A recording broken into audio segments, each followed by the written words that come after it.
Assalamu alaikum wa rahmatullahi wa barakatuh. Thank you, YouTube. Thank you, subscribers, viewers, and supporters of this channel. How is the duration of the release of environmental aspects be influencing the degree of environmental impact? So we have in this video another evaluation criteria for us to rate the significance of environmental impact when this aspect, which is smoke emission, is being released. All right, before we go on, I'd like to implore all my Muslim brothers and sisters, please do not watch this video if you are already in a mosque for the Friday prayers khutbah or attending any religious lessons in any mosque by any scholars anywhere in the world. Thank you very much. Love you for that. We wish everybody, especially you people, my fellow Muslim brothers and sisters, Jannatun Na'im. Thank you. Now, we are still in the middle of towards the end actually, in the evaluation of the significance of environmental impact caused by this particular environmental aspect, which is smoke emission coming from an activity under discussion, which is the unloading of diesel fuel from a lorry tanker into the factory's storage diesel tank. Okay, so let's recap again. As usual, I always remind myself and everybody about environmental management definition. ISO 14001 is about managing environmental aspects. How? By fulfilling compliance obligation and addressing risk and opportunities. Please, I believe you are memorizing that by now if you are following this video from day one. Now, where are we? This is the compressed chronology for the implementation of ISO 14001 version 2015. So it is managing environmental aspects. What are environmental aspects then? Environmental aspects are any elements in an organization's activities, processes, services, and products that interacts, that's the word, interacts or can interact with the environment. These are environmental aspects. So as far as the implementation of ISO 14001 for this particular activity, where are we now? Let me show you. We are actually right here. We are in the evaluation stage. We have done environmental aspects identification. And let me tell you something. From our experience, these 3 steps, actually we call it 1 step, environmental aspects identification and evaluation and determining significant environmental aspects. If I were to advise you, I would normally quantify my environmental aspects in a normalized manner, not just figures. Now, this is derived from a process called initial environmental review. We are doing that. So all these 3 steps, eventually we get to significant, list of significant environmental aspects, and is tabulated, arranged in a manner which is accessible, visible, and representative for display before everybody, including your stakeholders, top management. Why? Because by the end of this, once we have this tabulation of the array of activities and their respective environmental aspects and also impacts and the evaluation, it is what people usually call aspects impact register. I call it dashboard. Once we have that, only then a company would be wise to proceed into developing their own environmental statement called environmental policy. Not before that, please. I was an auditor for many years. I'm tired of being an auditor, but at the end of the day, after the audit, in other sessions when I do training, I do correct all this. And I don't do auditing anymore today. So after that is done, only then this company would really observe what they have. That is the types, nature, the significance of environmental aspects that is already being tabulated, and identify where these environmental aspects are from. Where is it involved as input aspects? Where are they released as output aspect? That where is usually a unit process and activity in the company. That is where we have to have an operational control eventually. I hope you get it, all right? So after that is done, once they know their position in environmental terms, only then they would develop what is called environmental objective. We got to set our own environmental objectives based on the knowledge of the sort of environmental aspects that we are dealing with. Not without that. And then with that objective, we proceed into developing what is called environmental targets and subsequently environmental management program to meet the target, to arrive to the target, bullseye, okay? And these are all called planning to achieve in the new standard. And also the new standard reiterates something which is very important. They define it as intended outcome. The ISO has come up with this term, intended outcome. It is in the targets, it is in the environmental management program, and it can be written somewhere in the objectives. And wherever they are, remember this. It could be objectives, targets, or EMP, because this serves as evidence for what? The company's commitment in enhancing their respective environmental performance. That is why when you look at my dashboard, I have EPE, Environmental Performance Evaluation. I'll show you shortly. And also there must be an indication somewhere in the targets and EMP.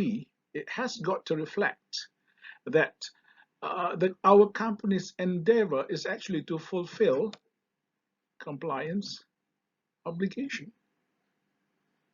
And of course, to sum up, achievement of eventually our environmental objectives. So this is complementing. Got it? I hope that is clear. Okay? So let's go into how we found this particular environmental aspect from the activity of unloading diesel fuel from a contract lorry, a supplier that comes to our factory here, assuming it's our factory, where we have got the diesel tank waiting. So the process of diesel transfer involves various types of environmental aspects already discussed in our previous video. Please, if you want to know how we determine their respective environmental impact, and from those environmental aspects, please get into this video where you could see this thumbnail of input output analysis, and it is a diesel transfer, and the life cycle perspective is explained in short there. That's the application of LCP. If you want to know the life cycle perspective in a broader manner, spur more understanding, please watch the other video, a life cycle perspective on diesel. Then you could be clearer if you are a beginner, or maybe you have been doing this for some time. And please add in if you have got more. All right, I've got to keep it short. So we are now doing the evaluation of how significant is the impact coming from this particular aspect, which is smoke emission. Let's take a look. Now, this is what, as I mentioned in all these videos about the aspects impact register, which I call the EMS dashboard. If you're new to this video, please go through our earlier videos and you have got a grip and feel of what we are doing. Now, we have done in earlier videos too of the evaluation of diesel. Okay, this is done and it scores 84, and for this company the environmental performance is 1.73. How we get that, wait until the end of this video. But for diesel, the EPE was done earlier. You can take a look at those videos how we got that figure.